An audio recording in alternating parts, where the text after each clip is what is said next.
That is the first thing that'll be on the recording now. Great job. Just ultimate job. That's what I'm here for. It's Awkward chaos. introductions is what we do. Welcome to Yes, it First is. Watch Rewatch, episode 4, covering the first season of The West Wing. This whole season, just in episode 4. Yep. That's exactly what we've been doing now. We're doing 3 episodes at a time, and this episode specifically will be covering Season 1, episodes 10, 11, and 12. We left off at episode 9 this last time, and we'll take you in here in just a moment. But we have our name. Do we have any branding? Do we have any music? Do we have any color scheme? Not yet. Well, we've talked about all of these things. We have not decided on any of these things. And why is that the case? It's entirely my fault, because I have the Public attention accountability span. is good. Yeah, well, I have the attention span of a squirrel running up and down a screen door, and You are not Trevor. and For you know what? anyone who doesn't understand that reference, I have a squirrel. I do not know of what gender. We're currently referring to her as Trevor, who has been annoying me every day that I work from home because behind my computer here is a patio screen door, and on that screen door is an actual screen, and the squirrel just keeps running up and down it all fucking day and annoying the living piss out of me. So, there. Now you have the backstory. Yes, okay. So we have real lives on top of having podcasts as well as this podcast and all of those other things, and there are only so many usable hours in the day, plus I've been horribly ill, and I can confirm that. She has a magic bowl next to her right now, just in case. We will edit those parts out because I don't think YouTube would particularly care for them. Anything having to do with reproduction or excretion is apparently off bounds. Out of bounds. Yes, out of bounds. Yes. So off limits, out of bounds. Okay, Correct. I'm doing a Duncanism there with mixing my metaphors. Anyway. Yes. So don't have any of the branding stuff. Yeah, I mean, we've talked about it, but we haven't decided on anything. And this might have to be a statement said out loud. I think I'm good at like generating ideas, but I'm better at making decisions when we have options.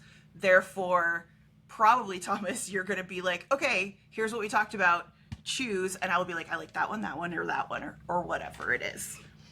So in essence, even Yes. though you decided that you wanted to take the lead on all of these projects, you are now determined that I need to do all the legwork and then you'll just make the final decision. Is that what I'm understanding here? Is that how it went? Did I say, please let me run the show? I did not say that. One of these days you will be hosting this show. I will be. We are supposed to trade on and off. That is true. And I'm so looking forward to when you get to watch something for the first time. That's going to be great. Also, when I just have to take over whatever. By the way, I'm Sara Shea. We forgot to introduce ourselves, sir. Yeah, we're a few minutes into the pod now, and I know. Several minutes. 4 to be exact. But yes, and I'm Tom Duncan. If There you you hadn't go. already known that. I mean, if you're listening to this is on the Greatest Movie of All Time podcast show page Right. for the current time being, because we haven't set up or redeveloped or did an offshoot Gmote Presents First Watch Rewatch or something to that effect yet. Are we So the a more likely subset person. of like, are we a subset of like Gmote films or like network or whatever? Is that what it is? Theoretically, we would be a part of the greater Ronnie Duncan Studios network, There you go. as is technically Seeking Disability, which is a great show produced by Duncan Disability Law, which helps people for applying for Social Security disability if you have any interest in that. You know, that sort of thing. As well as a much retired and completely outdated at this point, the Dynasty Download, which hasn't been a thing for like 4 years. But that was when I was doing 3 shows a week and putting those out during the pandemic because I was a crazy person. You know what I was doing during the pandemic? Teaching from home, online. 2021, I went to work during the day. I sat in my office pretty much all day. Then, before that, I got up, I started working beforehand because I had a part-time job at the firm. And then I was doing 3 episodes a week and trying to edit all of those and get those out on time. And basically, we were releasing on Monday, Wednesday, and Thursdays. And I was recording 3 times a week and doing all the prep and doing a newsletter for both shows. And yeah. So I pretty much worked from the time I got up until pretty much 10 o'clock was my cutoff. I'd give myself the last hour of the day. Wow. That's a lot. Yeah, well, you now know why one of those shows is retired. Yeah, makes sense. If you had told me during the pandemic that I would do a podcast just in general, or that I would appear on other podcasts, I would have been like, I need to go back to the cemetery and hunt ghosts because that's what I'm spending my time doing. Like, that makes sense. It's reasonable. It is reasonable. Again, the stories that I could tell you about I'm good. that era are, yeah. I'm sure you could. That's why I'm good. Okay, I am a gold-dipped wuss. We all know this. Well, I think they would be funnier to you than actually scary. All right, so we now have 53 minutes to discuss 3 full episodes. Correct. We're To just keep gonna on track. We're gonna cut all of this out. That's how this works. I know that's not how this works. Even the introductions? Even the introductions. Okay. Well, let's start with episode 10. It is entitled In Excelsis Deo. I probably mispronounced that, but who gives a fuck? It was directed by Alex Graves. It was written by Aaron Sorkin and Rick Cleveland. This was the Christmas episode of the season. And I will say, at least for the first 3-4 seasons, every Christmas episode like packed an extra punch. Mm-hmm. So this is falling in that line. But it was released on December 15th, 1999. Quick summary. While the senior staffers discuss the preparations for the Christmas celebration at the West Wing, Toby receives a telephone call from the office of the local coroner, and he responds by meeting a detective of the Metro PD at the Korean War Veterans Memorial, who happens to be the same concierge from the John Wick films, who unfortunately has now passed away. He was also the captain in The Wire. Great actor, unfortunately, passed away. Rest in peace. Toby becomes, on the National Mall to identify a body who had been found wearing a jacket that had Toby's business card in the pocket. Toby becomes emotionally and actively involved with the death of the man, who he discovers was a homeless veteran who had served as a lance corporal in the U.S. Marine Corps in the Korean War and works to find out the man's identity and next of kin. CJ tries to push for hate crime legislation after a deadly assault on a young gay man, but receives little support amongst senior staff. Danny and CJ continue to discuss the pros and cons of a first date. Sam and Josh, against Leo's wishes, visit Lori to try and get dirt on Lillianfield and his allies, but she refuses to tell them anything and reminds them to behave as the good guys. Toby and Mrs. Landingham accompany the veteran's brother to his burial at Arlington National Cemetery with an honor guard. There is a note attached here that Richard Schiff did win the Emmy for Outstanding Supporting Actor for this episode. It also was submitted for Outstanding Drama. And also, it, I guess, won the Emmy for Outstanding Writing in a Drama Series that year. So, which is not unusual. I mean, Aaron Sorkin TV, he wins a lot of awards for that stuff. So, all right, initial thoughts on this episode. I had a feeling I should have, and you told me it is no longer necessary, but that this may come with some additional feelings given your background of somewhat of a trigger warning. Right. And again, I appreciate the offers for trigger warnings. In general, I don't need them. Okay. Because I pretty much know what my parameters are, and even if something were to trigger me, and stuff like this, it is important to kind of just process those feelings and experience them.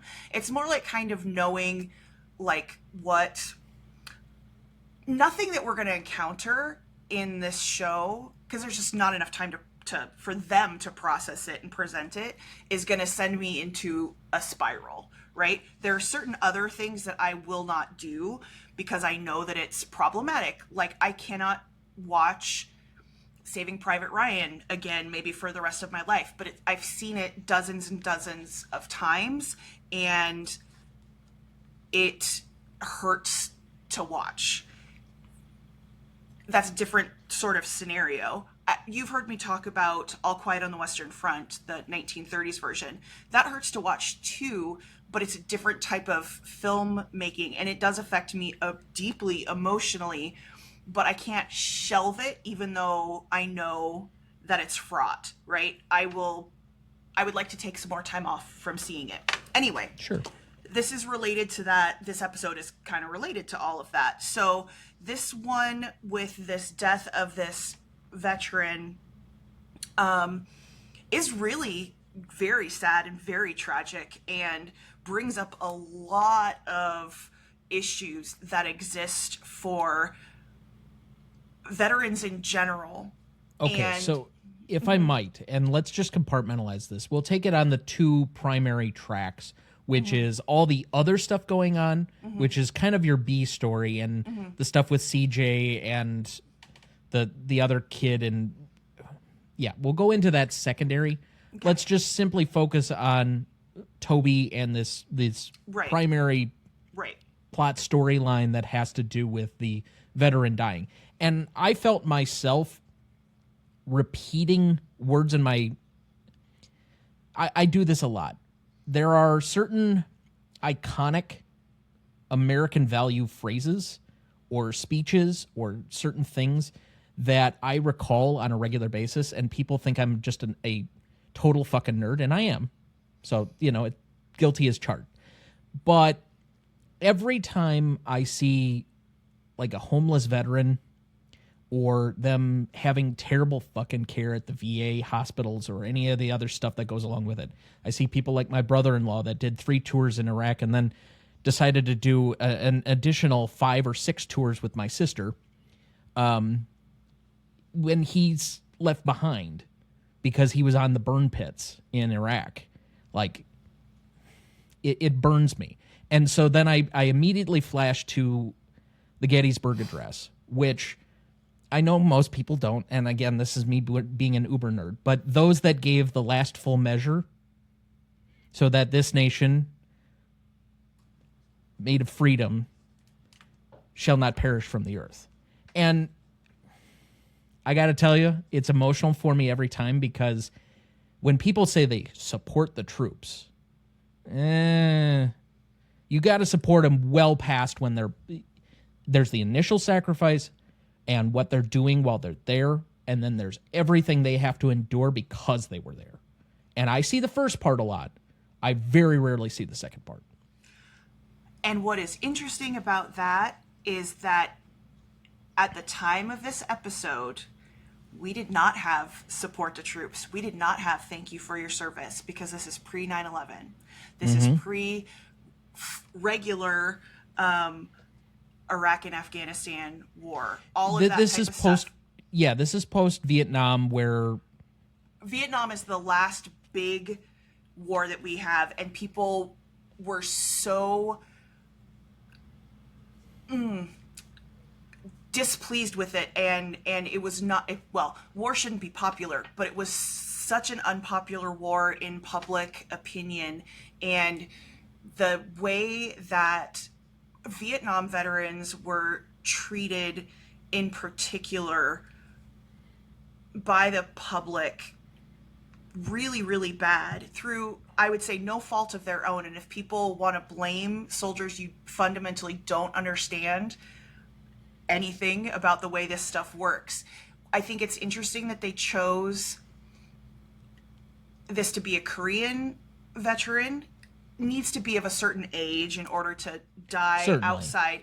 But Korea was also a war that wasn't highly popular, but people still kind of understood what was going on. I remember like my history teacher in middle school was a Korean War vet, and he didn't talk about it a lot, but I was just like, oh, okay, cool. But if you had somebody who was a Vietnam vet, people would just be like, that's really distasteful and I don't want to associate with you. And I'm speaking so generally here. This is... Yeah, there's a lot of nuance to the entire conversation, whether you want to talk about soldiers following orders and whether they're Correct. indicative of potential war crimes. Because as to your point, and I watched a documentary at a film festival last weekend that was kind of insinuating some of the same stuff. They would come back as Vietnam veterans, and they were accused of being baby killers or any number of different things. Yep. I think his specific allegation was spit on, kicked, etc., which to a degree, given the very intense feelings about the Vietnam War at the time, I'm not going to say I rationalize and I sympathize or like, but I understand where it came from, even if I didn't necessarily agree with it.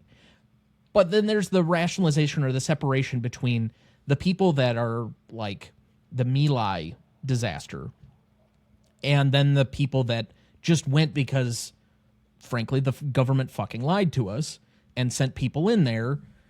And, you know, any number of the other things that were associated with it, the Cambodia bombings or, you know, stuff that Nixon did to prolong the war, etc., right, that has nothing to do with the people who served, who signed up and did what they were supposed to do. Correct. Or that were drafted. They didn't get to choose.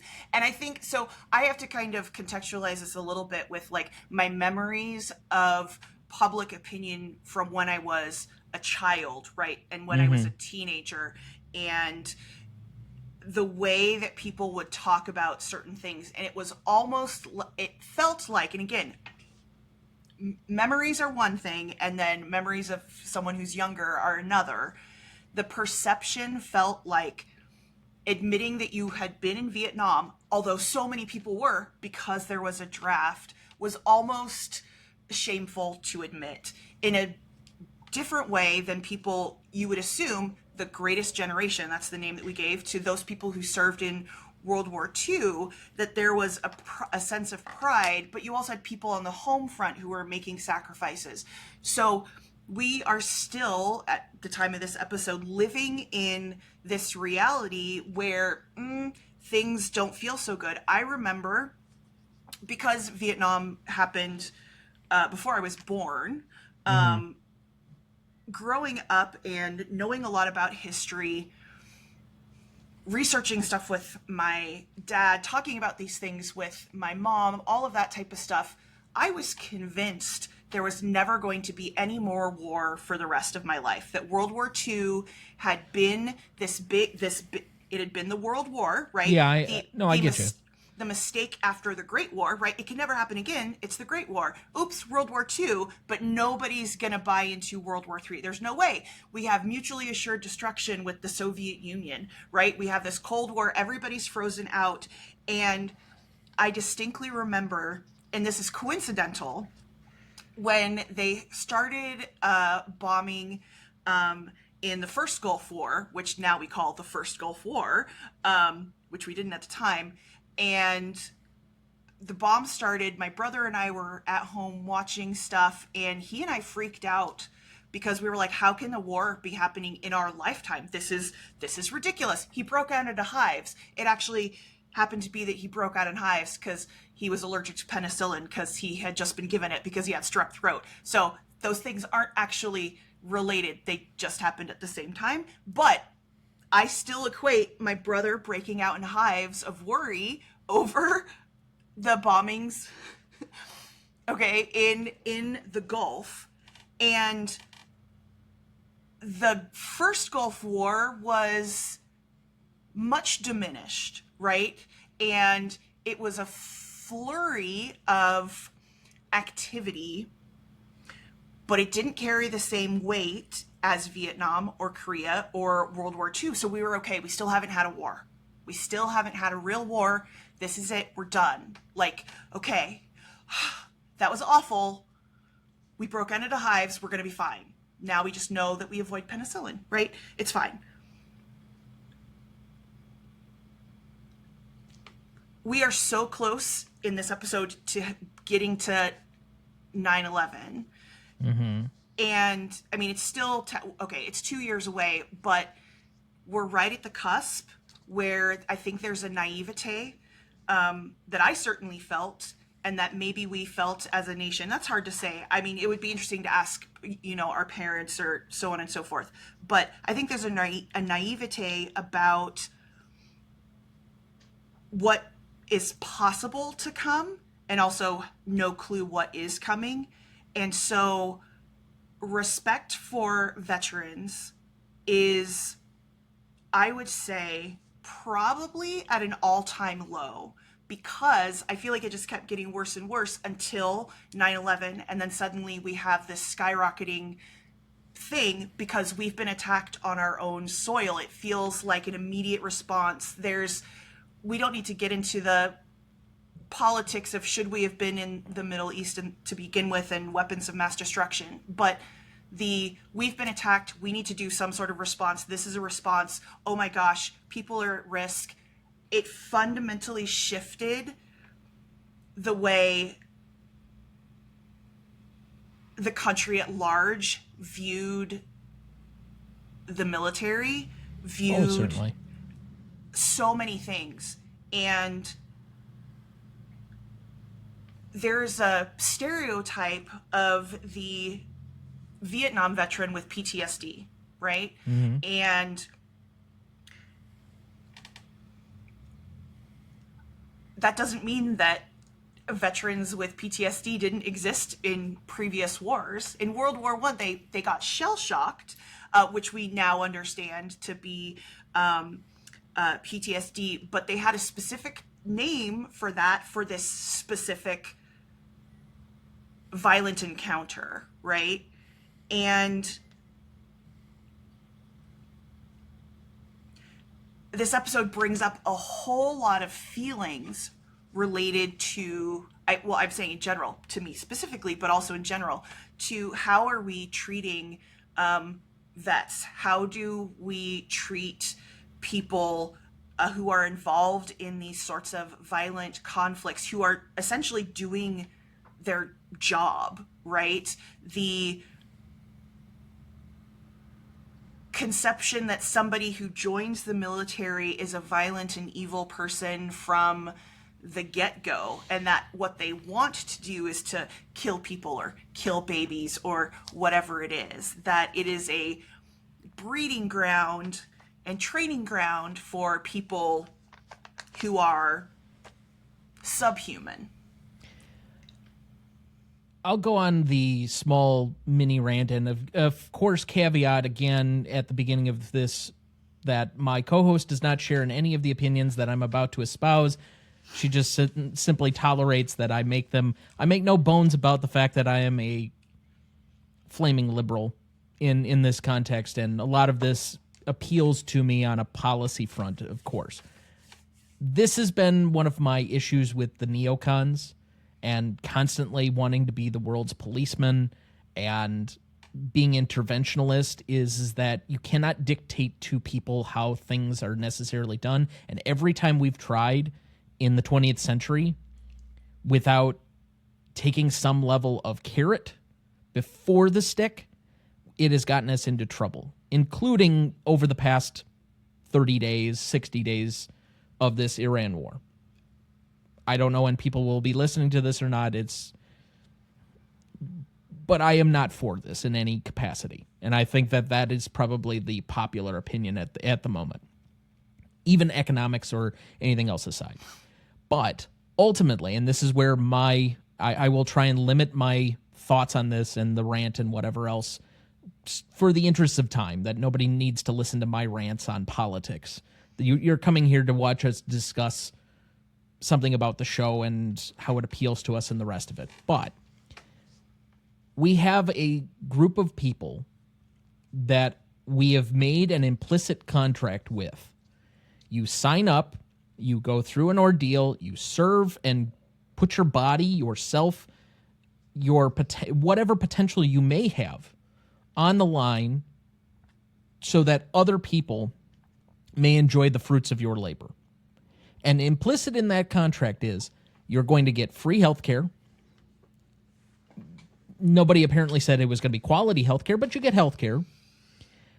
You get funding for secondary education, or I guess is it tertiary education? I forget what the levels are, but yeah, that you supposedly get funding, even though that you have to jump through a million different hoops for anymore. I went to a school while I was an undergrad with a lot of veterans, and the amount of stuff that they have to do when it should be a lot easier for them to try and work out with. And the government, especially if we're going to now spend $1.1 trillion, and now the new request is $1.5 trillion on the defense budget. I want smarter people, not smarter bombs. I know that's a tagline and whatever else. I don't give a fuck. I just want to see the investments and us live up to the contract that we've made with people, because that's how I operate on a personal basis. If I say I'm going to do something, I'm going to do something, period. And I don't see us living up to that. And I think it's somewhat recognized in this episode in a very artful way that he seems to be the only person that notices and the only person that cares. And yes, there's that moment in the Oval Office right before the end. Well, isn't this going to set a precedent where every homeless veteran is going to come out of the woodwork? They really should. And he's okay with that because ultimately we have a federal government that is letting them down repeatedly. Republican or Democrat, it makes no bones. Nobody's fixed what this contract is, and no one seems to really be trying to do so. And this is not a problem that existed only at this time, because this was a problem with World War I. That's one of the most fascinating things about doing the project with my dad and watching these old movies and going through a history timeline is learning about the progression of events and the bonus army that incident that happened in Washington, D.C., with them being promised essentially funds at the beginning of the Great Depression, and them showing up and saying, you promised us funds and we can't work, or XYZ, and them Do you know where the term red tape comes from? You explain to everyone where the term red tape comes from. Coming out of the Civil War, all the veterans that would go to what it eventually became the VA, all of their files were bound with red tape. Okay. So literally the entire metaphor for government dysfunction and barriers starts with the VA. Right. It's right. So just so I can wrap up my thought, the bonus army, they literally sent out federal troops and fired on World War I veterans. People died. It was a horrible, horrible tragedy. So this has been going on for a long time. Veterans need to be taken care of because of the service that they have done for their country, all of this type of stuff. Unfortunately, I have experience in this field.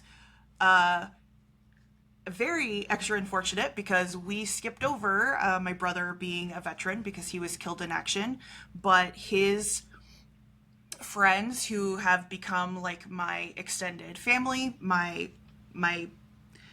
brothers essentially, are dealing with all kinds of stuff. And to this day, it's been decades for some since they've served. The repercussions that are going on mental health, physical health, all of these things. The VA has to exist, and it does a lot of good work. The people that work there, yes, absolutely, are some amazing people that are caught up in a poor system. Right, and I don't want to. I will burst into tears. Right, so we can't have an indictment on the VA. Just recognizing that there's problems. There's so much good that is done, and there's so many people who fall through the cracks. And this episode is an example of that. But it's also indicative of just the public opinion feeling at the time, right? Because this homeless veteran dead on a bench, when Toby comes out and is like, "Why did you call me?" And they're like, "Do you know this guy?" And they literally lift up the coat that's over his dead face, and Toby's like, "What are you talking about?"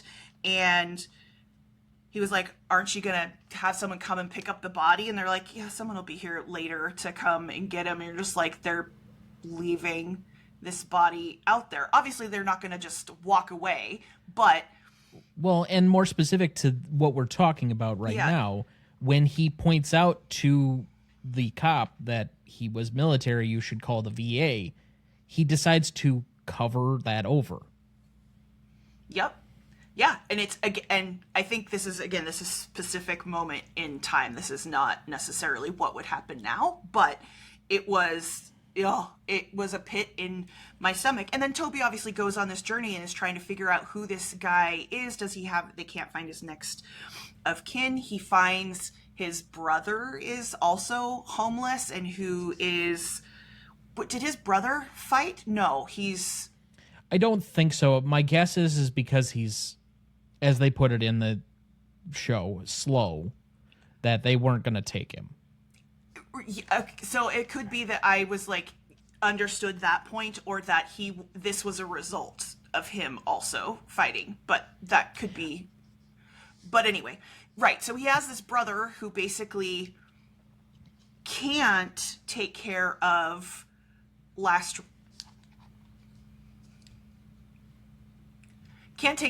funeral services. So Toby steps in and he kind of bungles it along the way. It's not a perfect process. He tries to say, "I can take care of this. I'm an important person," but also he feels terribly about it. We, meantime, have Mrs. Landingham. Yeah, and that story,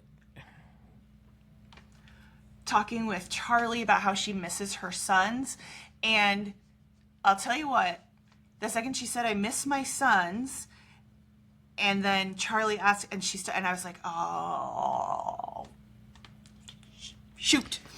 Well, and that's the other part that's implicit in this. It's not just a sacrifice from one person. It's from all of the families that have that as well.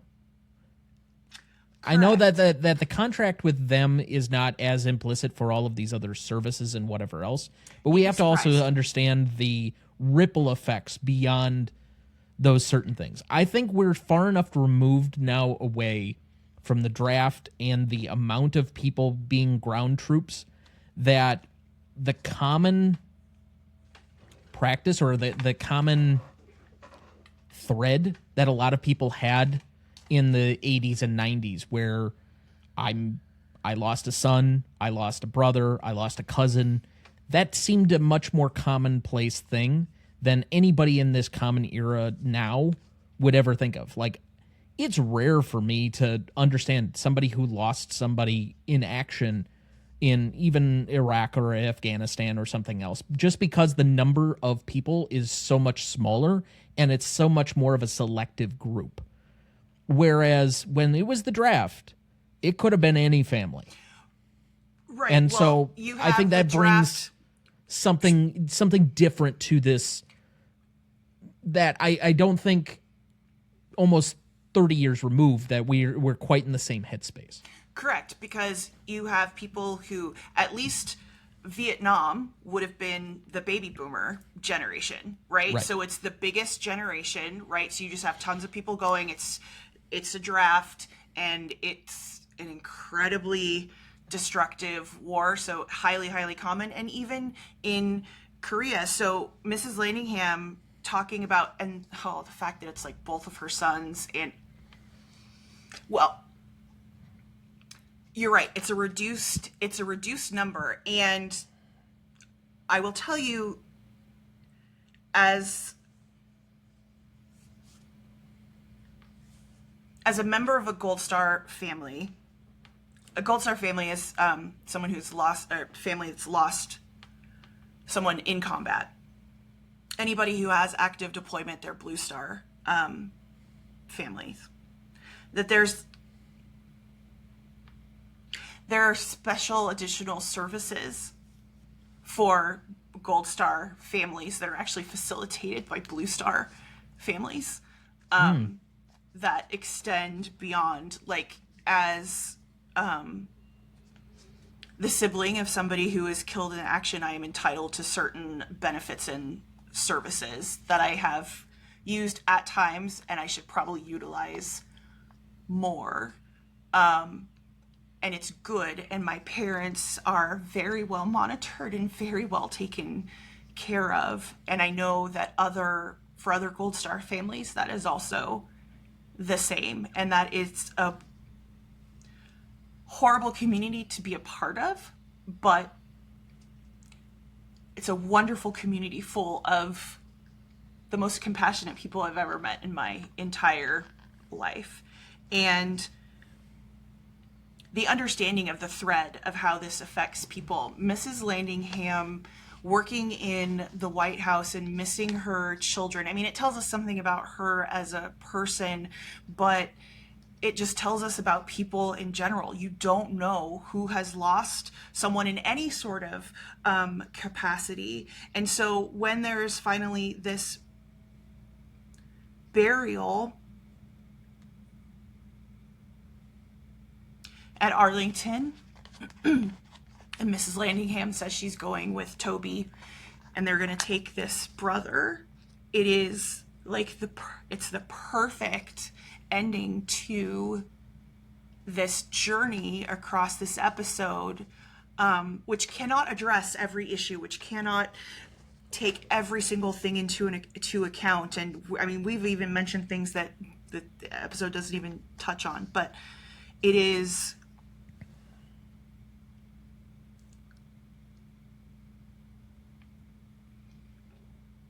so powerful. I remember at my brother's funeral finally understanding what a 21 gun salute is. Yeah. It is not 21 guns shooting. It is 7. 3 times. We had one at my times. grandfather's funeral as well. Yeah. Because he was a veteran as well. But yeah, I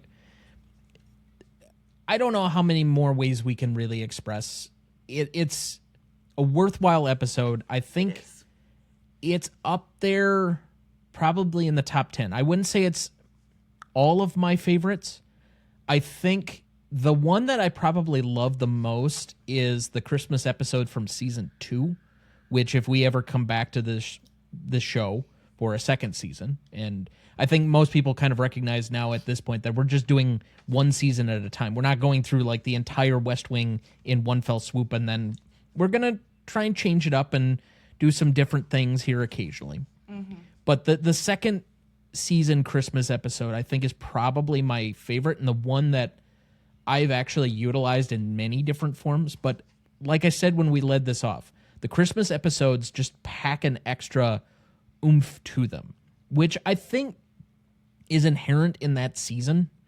I mean, there's a reason that a lot of people pass away between the end of Christmas and into January, and that's like one of the highest death rates of the entire year, is because, at least in America, I would assume, because not the rest of the world is Protestant or celebrating Christmas, even though it's somewhat become more of a secular holiday anyway, or for that matter, probably was to begin with. Your mileage may vary. Anyway, the point being that packs a certain level of family and community and sentimentality into it to begin with, and then to add some of these additional layers on top of it, I think,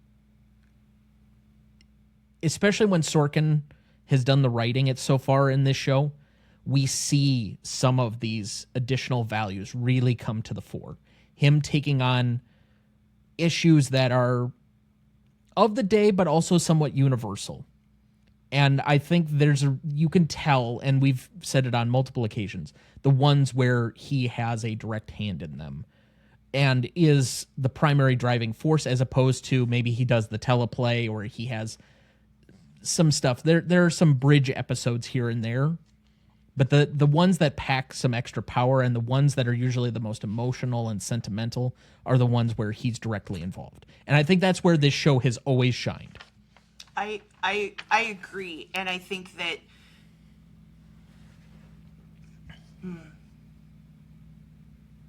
this is the first episode where I was fully emotional and reacting emotion we've talked about. I've had emotional reactions to previous episodes, but this is the one where I said this show has its hooks in me at this point, because it's touched on things for me that resonate personally, but I also think even without my background, that I think this is artfully done in its storytelling and the way that it is showing us this specific issue, because really what we're watching is regular people reacting to this situation who just happen to have certain jobs and access to resources. And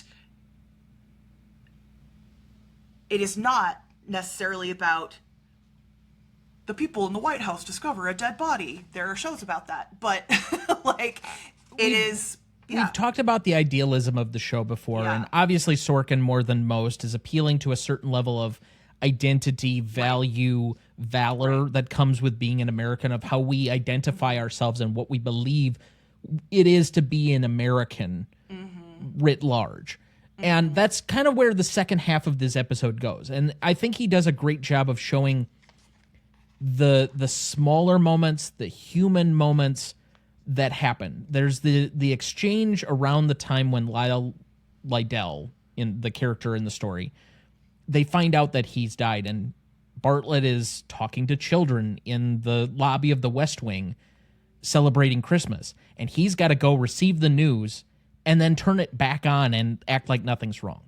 And I know that you've flashed on the my pet goat moment before when we've talked about some of this stuff, but it really kind of hits home where you see how much it's hitting everybody else, but that the president has to be this thing. And I think it's one of the things that I really felt, and maybe I'll go a little bit on my soapbox here, so again, disclaimer. I think that we've lost over the last decade where, and this was somewhat abdicated mutually by the Biden administration, but where the president is the moral leader and is also the healer of the country. And we look to that person specifically to lead us through our toughest moments with an appeal to our collective strength. And that's, I think, why this show still lasts and still appeals to people in the way that it does, because this is a very idealistic version of a president who, while being human, and we definitely see that through multiple other episodes as we go along, and we'll talk about here very shortly. If not this episode, the next one, I know we have some stuff coming up where he shows how human he really is. But at the same time, he still has this moral compass that seems to guide him in ways we wish our leaders would be currently.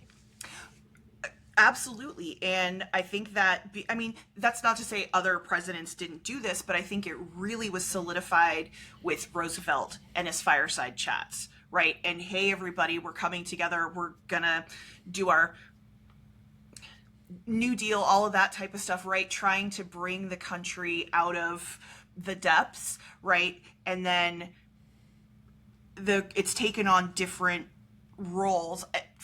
So I remember as a child the Challenger disaster, and Reagan. Okay. Yes, the famous "they touched the face of God" speech. Probably one of the greatest speeches ever written. I used to use it as a teaching tool for speech and debate and all kinds of stuff. Anyway, really an amazing, truly amazing speech. It would be amazing no matter who said it.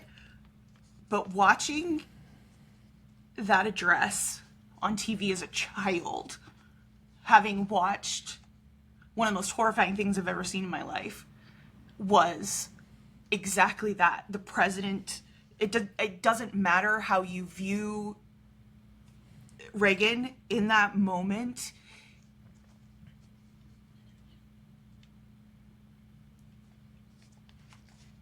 He presented, wow, and it's funny to me thinking about how deeply that affected me at the time. Words matter. Words matter. But because part of that speech was, he literally said, I'm talking to the children. And that's the sort of leadership that you need and want in those types of moments. And it has been, I do think it has been severely lacking. The rhetoric and the communication in the modern era has taken a definite hit. Correct. Well, and there's a different, I would honestly probably say that Reagan was probably the last great orator president that we had. Not that there haven't been some talents, but he had. I would personally disagree with.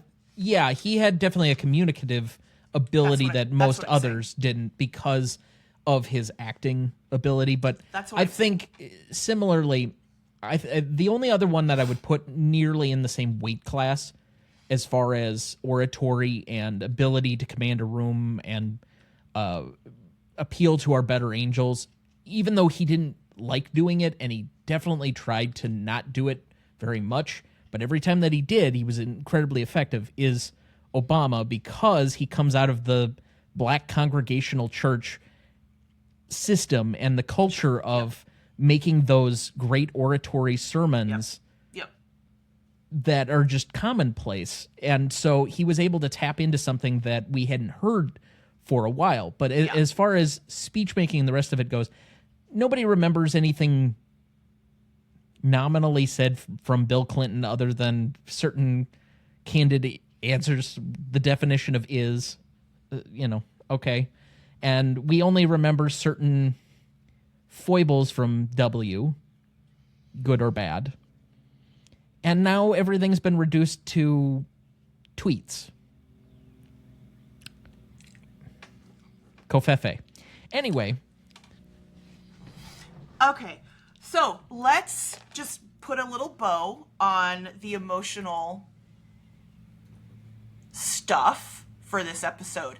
There is this other part where CJ is, because I need to put a line in sand, otherwise I'm just gonna. Yeah. Well, we're already. Yeah. Okay, so CJ is dealing with this death of this young gay man, and so this is very Matthew Shepard, right? So again, this show is just pulse on, no, fingers on the pulse. Okay, I guess it's not just me mixing the metaphors here. No, all right, I didn't mix the metaphor. I just flubbed. You caught yourself as you were mixing the metaphor, but go ahead, continue. You can tell me to fuck off. It's okay. No, I'm trying to gather my thoughts. I'm a little bit disappointed that this didn't have more time because it was overshadowed by the veteran stuff, but I think that it was interesting because it's set up for we're going to do this. We're going to take a stand. And everybody's like, no, we're actually not. This is not a platform the moment from this plot line or this storyline is 2 or 3 episodes later, and the payoff of that. Yeah. And I think they make their statement, but we have to also remember how far the country's come on some of these issues, particularly for the LGBTQA plus. They keep adding letters, and I forget a lot of them. So forgive me if I'm not as inclusionary as I'd like to be. But let's just assume that I got it right for the moment here. In, 2006, we were still passing state constitutional amendments that banned gay marriage, and this was such a hot-button issue that Republicans specifically got a lot of political mileage out up until that point. And it was only when, in, I think, 2008, maybe 2010, that Minnesota actually fought back and decided to not pass a constitutional amendment by doing the first in a series of, these are your friends, these are your neighbors. They decided to, well, not decide, but they are attuned to love somebody else who is also a human being. And they made it on a much personal, they made it down to a humanist level. It was only then that things changed. And then that avalanche of support that just within, 3 years, we had a major court decision overturning the Defense of Marriage Act. And then we had Obergefell 5 years later. So the country moved very quickly. But in 1999, to do a hate crime legislation, which is still a controversial hot button thing today because of now it's less about LGBTQ plus, although the T definitely hot button, but maybe more in a racial connotation. I still think hate crime legislation, that's something where I think there's a lot of nuance, and I don't really necessarily want to go down that road. It was a much more talked about thing in the 90s than it is currently right now. But even so, this was not a thing that the country was necessarily ready for. And no matter what CJ personally, or even, let's say, people within the administration, they can only go as far as the public is willing to allow them. And I get, in the context of 2026, where we're at now, 15 some years later, 16 years later, where we had a sea change. But in 1999, not so much. Right, and that is what was fascinating to me about it. And it felt like this, you're right, it does, this thread continues. By the time I'm done with this episode, I was like, I would like more of that, right?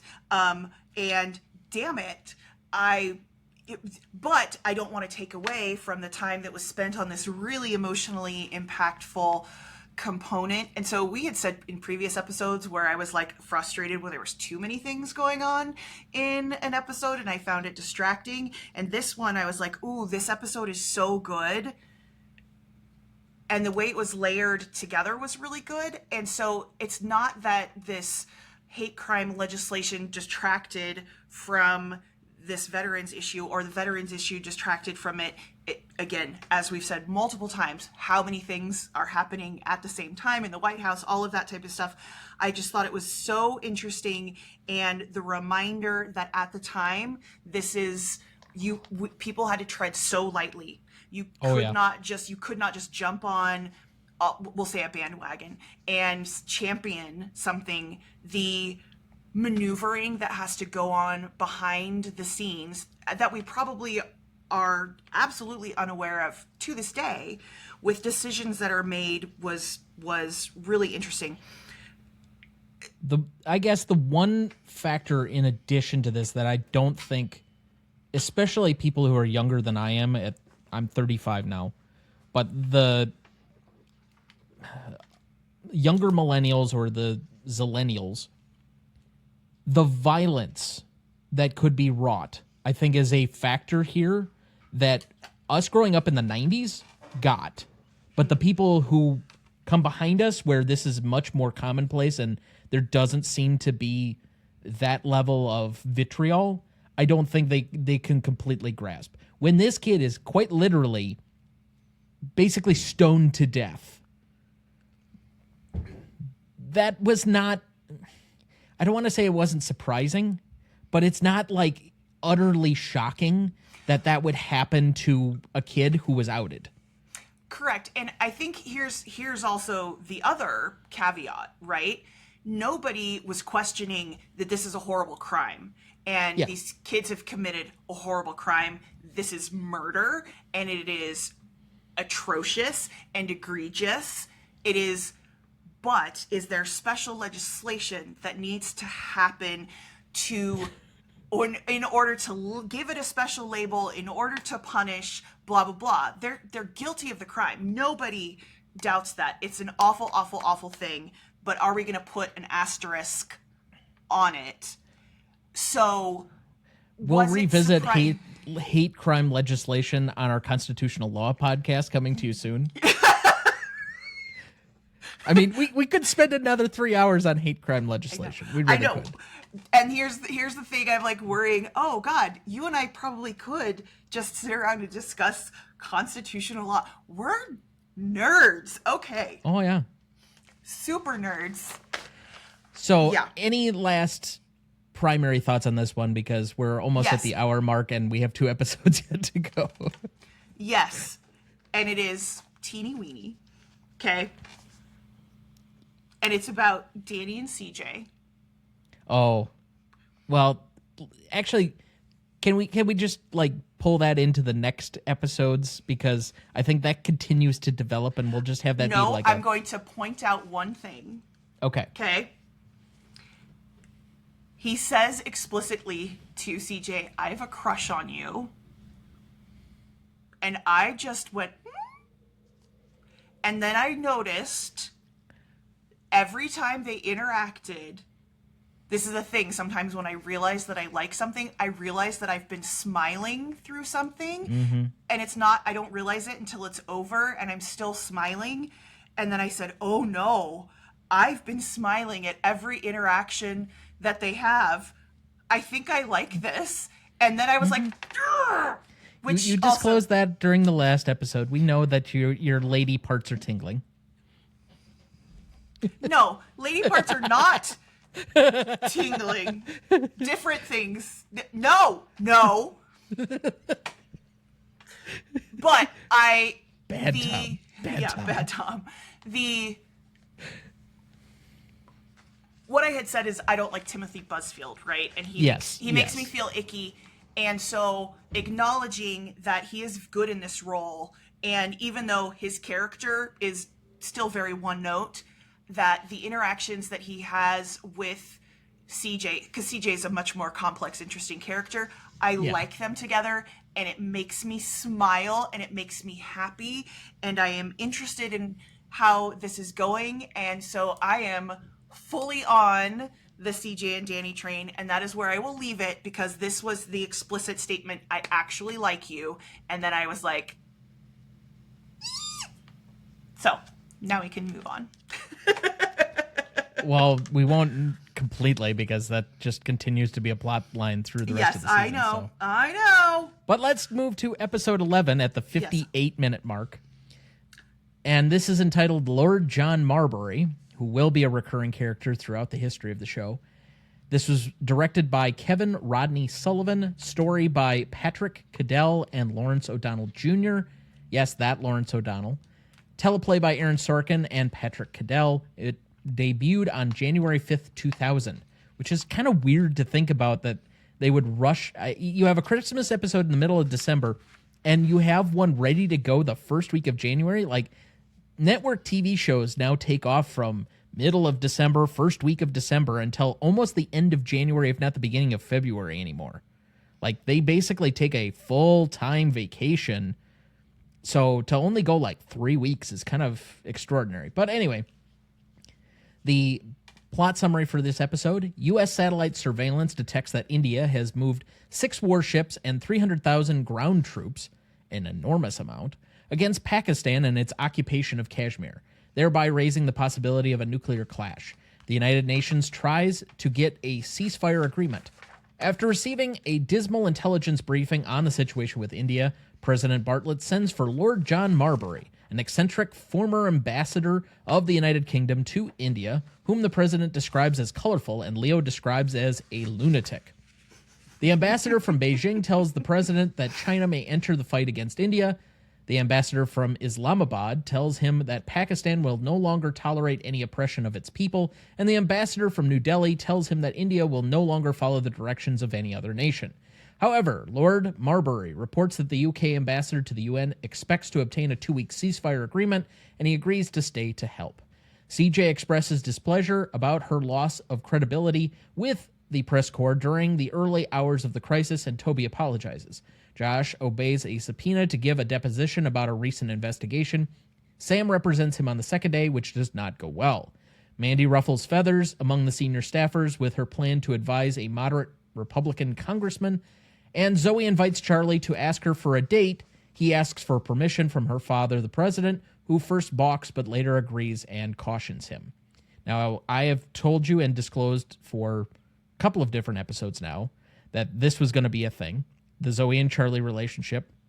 It does, and it's not just like a relationship that they kind of flash on, kind of like the Mallory and Sam thing that's kind of background. It is integral to what happens by the end of the season with the show. It is a very big deal. Now, that being said,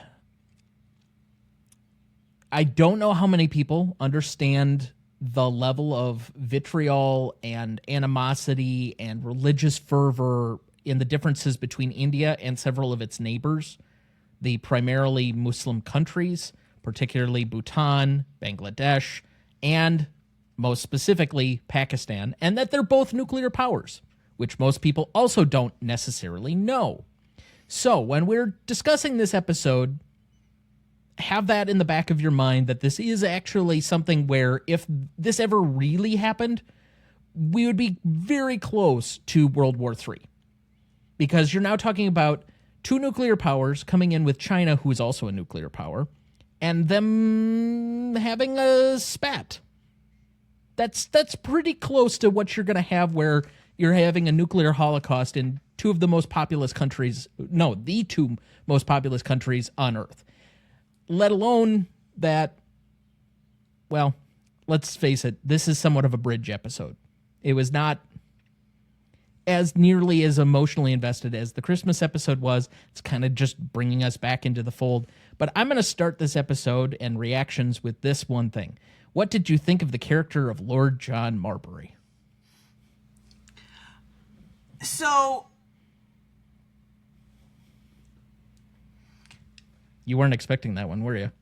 no, I was not.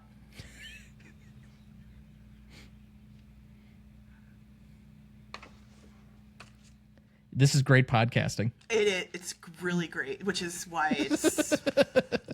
You know who listens to this podcast? Me and you. All right. So... Just you. I did like Lord John Marbury. I really like Roger Rees, the actor who plays him, like a lot. He is actually a trained Shakespearean actor. And shocking. I know. And he played Malcolm in which is King Duncan's son and heir in the 1979 Trevor Nunn Royal Shakespeare Company production of Macbeth, starring Ian McKellen and Judi Dench. Had to get this out. He also plays the Sheriff of Rottingham in Robin Hood Men in Tights. You mean Nottingham? Rottingham. Robin Hood Men in Tights. Whatever. Okay, I haven't seen that one, so. It's a Mel Brooks movie I haven't seen. It's so good. Okay. I actually really liked his character. He is so obnoxious at the beginning, and he's fully written to prickle you. I think at the beginning, Bartlett saying, "Oh, he's colorful, haha, it's fine," and Toby just being like, "Urgh!" Fully get that in the first couple of minutes, and I'm like, why is this guy here? He's a jackass. And then by the end of the episode, I actually really liked him as a character, and I think you had said that he's gonna come back, and so I was like, oh, I liked the way that was set up a lot more than I anticipated. Now, also talking about the scenario that is going on and why he is called in. My mom actually lived in Karachi, Pakistan until she was 7. So that was basically where she was raised. Very, very interesting part of the world. It was a brand new country, more or less, when my mom was living there as a child. And it was barely older than she was. And the turmoil that has existed in that region for a very long time, let alone when they fully decided to, well, first of all, India is given independence from the British Empire and then splitting things up because these regions are and countries are fully based on religious affiliation, right? Yes. It is, you are in this you are in this area if you are this religion, and you are this area if you are this religion, and you're not gonna interact because you hate each other that much that you literally have to have your own playgrounds. And I think that's really hard for people now to understand. That it's hard for Americans to understand where we're interacting with a lot of different people. Yes. And the most that we're maybe exposed to is the Catholic versus Protestant issues at times. Sure. But even that I doesn't... know, it's mild comparatively. Right. I mean, the IRA might beg to differ, but still, to Correct. the actual Yes. current government of India, Yes. quite literally having what I would put as somewhat of a genocide. Correct. So again, just to restate, right? That area has been for generations fraught with turmoil that we kind of get to ignore most of the time.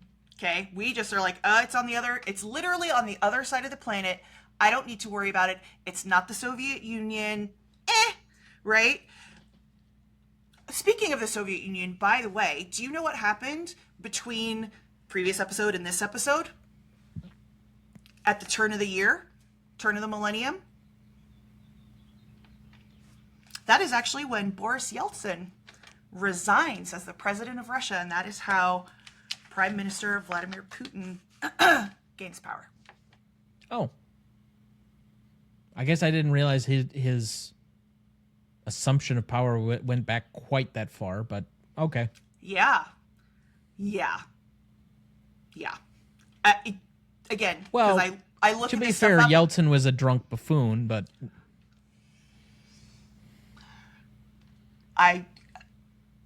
yeah. Okay, but it's an interesting little real life interplay that happens in between these two episodes. So that the fact that we have this nuclear tension going on in this episode, and I'm not sure if this episode does a good enough job of explaining, as you said, like how horrible this would be, the realities of it. I think it's an interesting concept, knowing what I know about that area of the world through personal association, etc., etc. I did find this episode to be really fascinating. It pairs in comparison to the previous one. It is a bridge episode. In fact, I'll just reveal it now. I rate this the lowest out of the 3. Yeah, I don't think that's saying all that much. The other two are much more profound and have a lot more cohesiveness to it.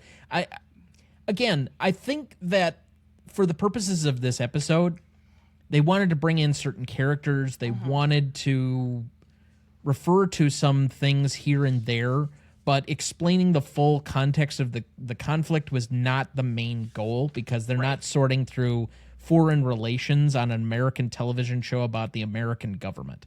They're going through what is a possible situation, which, are we really that? Those of us in the know that understand kind of the background of things, it's not the number one place where we think that there's a hotbed of potential activity. But if India invaded the Kashmir or tomorrow, would those of us that really know really be that surprised? No. So that's what I mean is there's an additional context and understanding that some people would have that are more nerdy. And this is similar to, there's an episode later, several seasons down the line, I think, where they talk about the South China Sea and Taiwan and some of the stuff that goes on. There are certain geopolitical markers and contestation over territory and region and stuff where it is like much more severe than we think about it. This is one of those. But they don't need to go into it because they're just using it as a sample of something that was happened but wasn't necessarily hot right in the moment. Correct. And that's exactly what I was going to say, that it is a safe choice to label something, especially in 1999. You could not get away with it. Now people would be like, oh my God, what are you saying about this country? Are you... No, nothing's currently going on there, but they're acknowledging the possibility for conflict. It seems within the realm of possibilities. It would have been a much more difficult and wrought choice had, for example, someone tried to attack Israel in the 90s. Right. Excellent point. Let's move on. Okay. So, in addition to that, we have a couple of different other storylines. Frankly, whether CJ's trusted to be in the know and whether she's too friendly with the press, okay, that feeds into a larger plotline storyline with everything else. I don't know if I really want to spend a ton of time on that. Mandy, whether she works for... I mean, I know you don't care much about her or any of her plot lines, so it is what it is. There is some stuff where it's again, and we get a few of these. So the CJ and Danny plot line, the stuff going on with Leo's disclosure and whether he was an addict, that stuff takes place over multiple episodes. The Zoe and Charlie stuff takes place over multiple episodes. So there's some of these B or C storylines where they like keep you carrying, and so it makes the show a little bit more bingeable, especially on Netflix as it currently is. That keeps you wanting to sort through this stuff, but they don't drop like whole story plot lines to do. So I'll just bundle a bunch of these kind of together.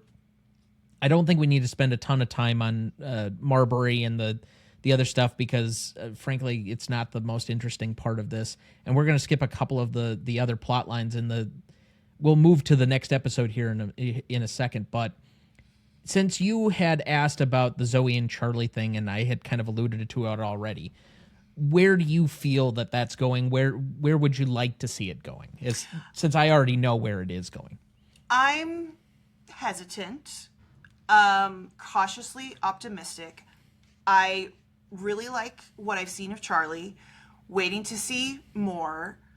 I am trying to push aside feelings about Elizabeth Moss as a person.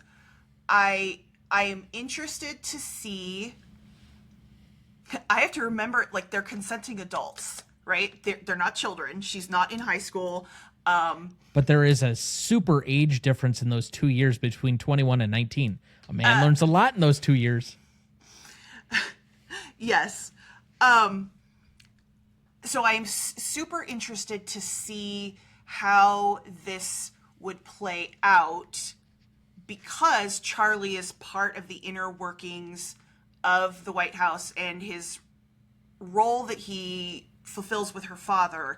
That would be different from her dating anyone like outside of that sphere, right? So specifically that it's someone who works that closely with her dad, and that her dad is the president of the United States. So I'm interested in that function. I would not give a crap if it was, again, some other person. I think, and this might be part of it, what are her opportunities or interactions with men? Right. Especially when guarded by the Secret Service as closely as possible. Like, your interactions with the general population are limited. And to be fair, 100%. Based on solely the resume as said within this show and how he kind of comports himself, Charlie's not a bad option.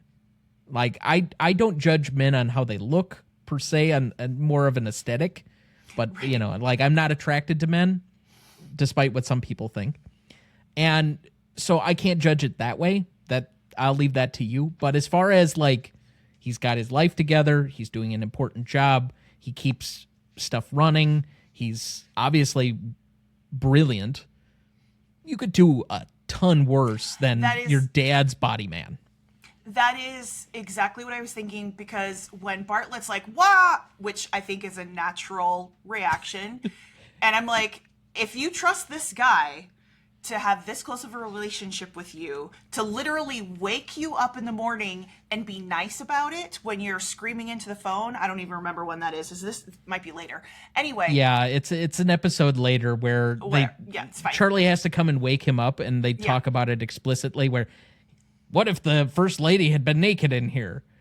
Sir, the first lady is in a different country. Right. So I absolutely am like, this is actually maybe you actually handpicked the best person to be your body. Anyway, I can already predict if we get to it. I think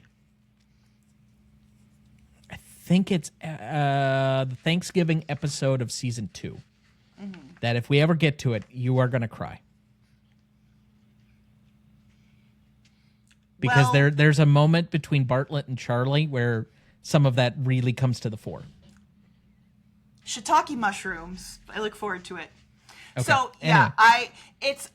I'm waiting to see what happens. Like, I'm in the roller coaster, bar has come down, I'm waiting, we're going up, I'm gonna see what happens. And then we don't really need to talk about too much more Mandy, whatever. No. But CJ, and I'll wait to see how this plays out. My only reaction was, oh no, when this kind of whole fiasco goes on. I think it's worth noting, like, she might be too friendly with the press, right? Because of things with Danny. Like, okay, got it. The fact that they don't tell her stuff, and that made me feel bad. It clearly makes her feel bad. They try to... So anyway, that...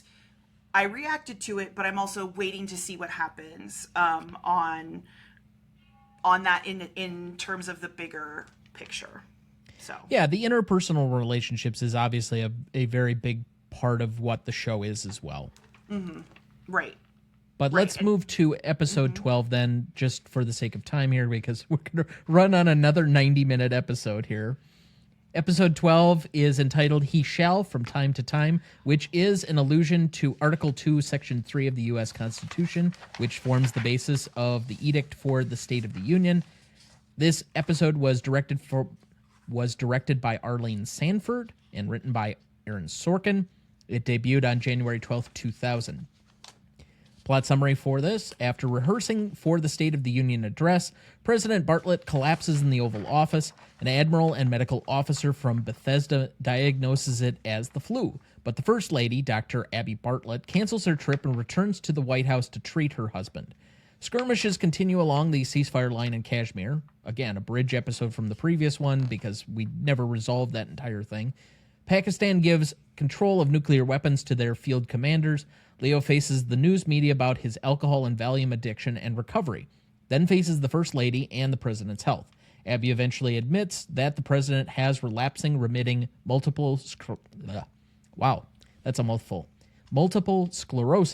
and that a fever could be fatal.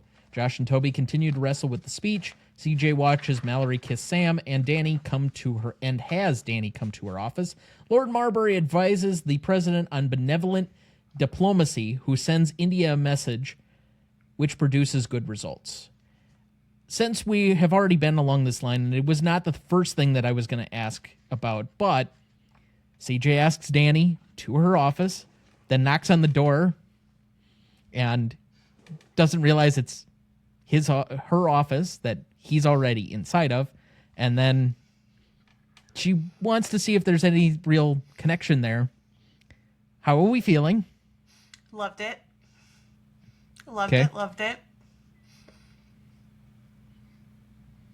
Okay. Loved it. Yeah, no, super cute. So I love that it is cute and slow burn and awkward, and I right. like it. Yeah. We have plenty more to talk about on that front, but we'll save that for the next episode of First Watch Rewatch. Now, as to one of the other big reveals of the moment. Now, we've alluded to that Bartlett's got a secret. Only certain people know about it. Yep. The president withholding a fairly significant health diagnosis. Now, this has not necessarily come up per se, but given the last election was somewhat based on the president's health, you could say that we've at least somewhat dipped our toe in this. I guess the last couple of times that we've had presidents with significant health conditions that were not necessarily disclosed to the public might be Woodrow Wilson basically having a stroke and then letting his wife run the White House for the last 2 years of his presidency, or the fact that nobody knew until well after he was dead that Franklin Delano Roosevelt was in a wheelchair. So, yeah. You know what's funny? I was thinking, like, I know way too much about the health of Joe Biden and Donald Trump that I don't want to know. Like, it's just not, it's none of our business. Well, this is like what I was talking about with Bartlett taking too many meds because he whatever and he got loopy, and I was like, that would be a disaster now. And so I like this storyline because just in a storytelling manner, this is juicy. What this would mean, like real implications, I don't know. I don't really want to think about that, but I love it as a plot line. That it becomes a very major plot line. Okay. In the second season. Yeah. And let me tell you, okay, I was so excited to see Abby come back, and you had said before that she was a doctor, but do you think I remembered that? No. So she comes in and she's got her little doctor. Oh my God, she's a doctor. Oh my God. I was just like, I'm in love with this woman. This is amazing. All of this setup, which is, again, if you're watching this contemporaneously, yes, you did figure it out. Tom. Yes, point Tom, batting 1,000. So, yeah, loved it. I loved that reveal of her being a doctor. I loved that reveal of her being this caretaker. Again, no nonsense. Her talking to Leo about she as a character loved it in the moment. And again, you had alluded to things that I was gonna like her and stuff, and I was just like, great, I'll see. And I love. It makes me sad, obviously, that there is this huge health issue with Bartlett, but I had some joy watching this as people essentially were coming together to rally around him, and how are we going to address this, and what does this mean at large. And again, trying to frame this as I don't know what's going to happen, right? And I'm not going to go look at what's going to whatever. What is going to happen to Bartlett, right? Is he going to survive? Is this going to be a fatal fever? Oh my God, he's going to die, and then the show's over and I don't get to watch Danny and CJ kiss anymore. Ah! Right. Okay. Like, yeah. It goes for 7 seasons, so. No, I know, Tom. So again, trying to live in the moment, but also spoilers don't ruin things for me, but living with it as it's going. It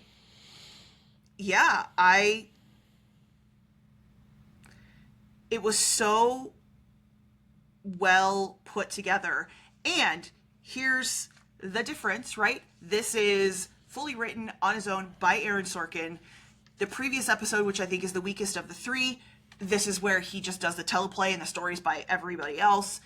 the first episode in this series is, he does it with someone else, but this one is all by himself. And this to me is like, this is the art of storytelling, whether or not it has a whole lot of reality in it. I don't care. I loved the drama of this.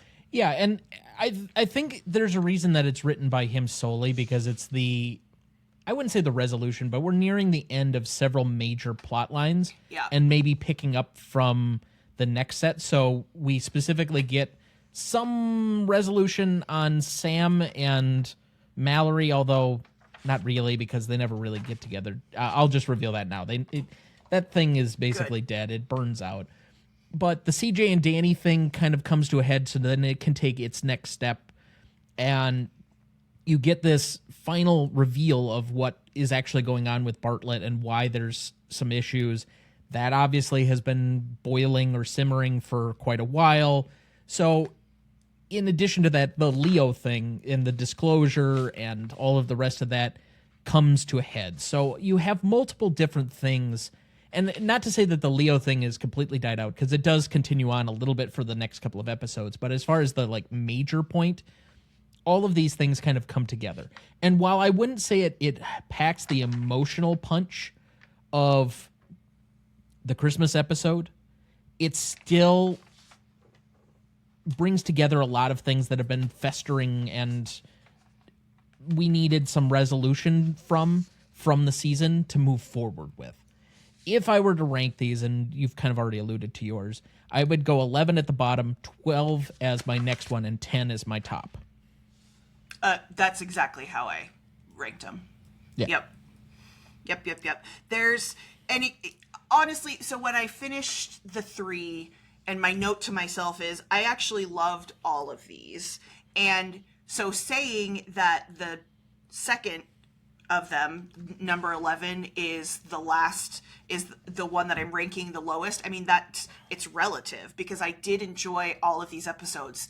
It was not, oh, this one's a stinker. It was, yep, love it. Yep, love it. Yep, love it. Okay, this one I liked more, but fully into all of them. Yeah. They've definitely found the voice of the show by this point. Normally, when we talk about a show finding its footing, you're talking somewhere between 8 to 12 episodes. And we're right in the middle of that, where it's figured out who the characters are. It figures out what their motivations are. Mm-hmm. You have a couple of different storylines to play with, and it's really hitting its stride. And I think that's going to be definitely apparent in this next set of episodes that we have, 13, 14, 15.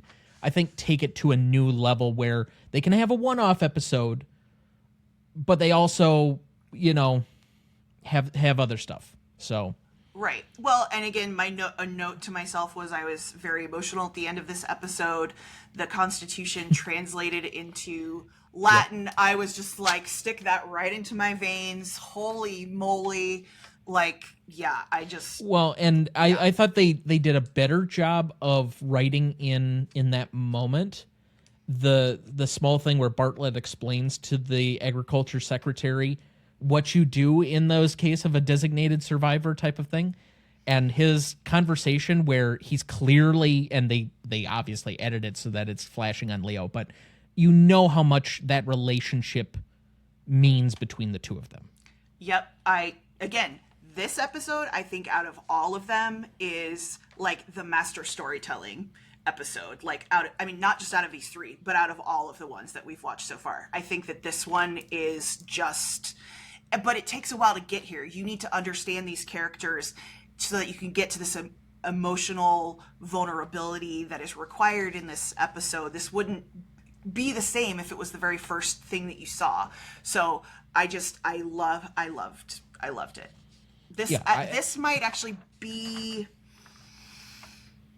even though I liked the veteran one more than this episode, I think that this might actually be my favorite episode that we've watched so far. You keep the handcuffs on till the end of the season, because we will ask you what were your favorite and your least favorite. I don't expect you to rank all 21, 22 of them. But yeah, we'll get to that here. And if it's in the running or you have a tie, that's acceptable. So, but all right. So we obviously had a lot going on in this episode. Again, I think we focused on the first episode so much to the detriment of the other two. But anything else that you want to kind of give here? I mean, we're still going to talk about the situation with Leo. I think that because there's some residual stuff that's still remaining or left over as far as scandal and whatnot, and obviously we just have another scandal brimming with the Bartlett stuff. I think there's going to be opportunity to talk about that, so I don't know how much more we want to talk about that. The MS is going to come up in a more major way in season 2, so I don't know how much I want to focus on that either. Is there anything else that you really feel like you need to note here? No, well, one final note that I made to myself, and it's really more like at the end of a Gmote episode, what other questions Get yourself some goldfish.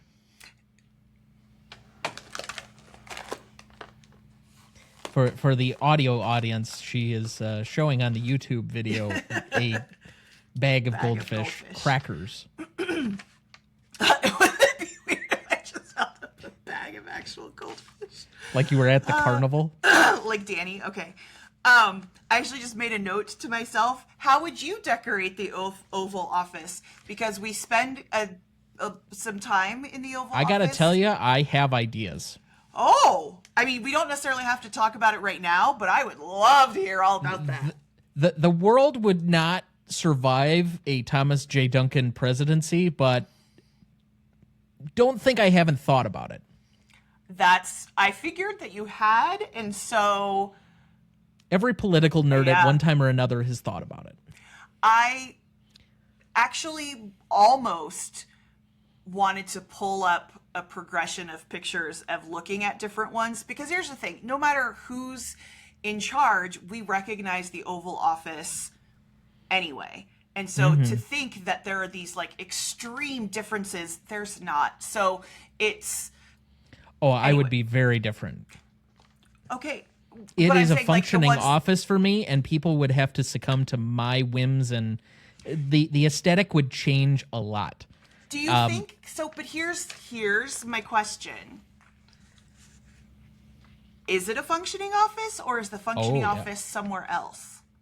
No, it is a functioning office in that you have to take staff meetings, and it becomes somewhat of a meeting room more often than not. I don't think the Resolute desk is a functioning desk because there's no computer on it. There's no, you probably Computers have more. Are so 21st century. Well, that's true. And probably the president would have like a laptop or something anymore. But yeah, I wouldn't want to harm the Resolute desk, which is why I would be taking it out of the Oval Office personally. Oh. Yeah. Okay, let's cut this. This episode is done because I do want this to be something that we talk about, but we do not need to make this episode any longer in particular. Yep. That is just fine. So, that'll do it for us this episode. Thank you for listening.